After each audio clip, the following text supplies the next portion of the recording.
আসসালামু আলাইকুম। আমি এখন এসেছি চাঁপাইনবাবগঞ্জ মহানন্দা নদী পশ্চিম পাশে বাংলাদেশের বৃহত্তম রাবার ড্রাম চালু হয়েছে।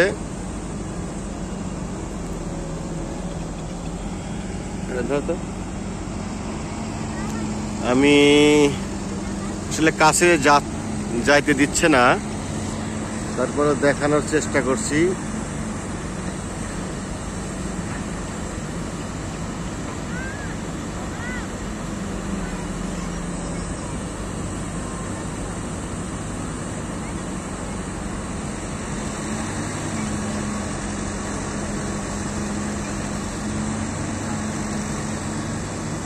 দেখতে অনেক সুন্দর লাগছে।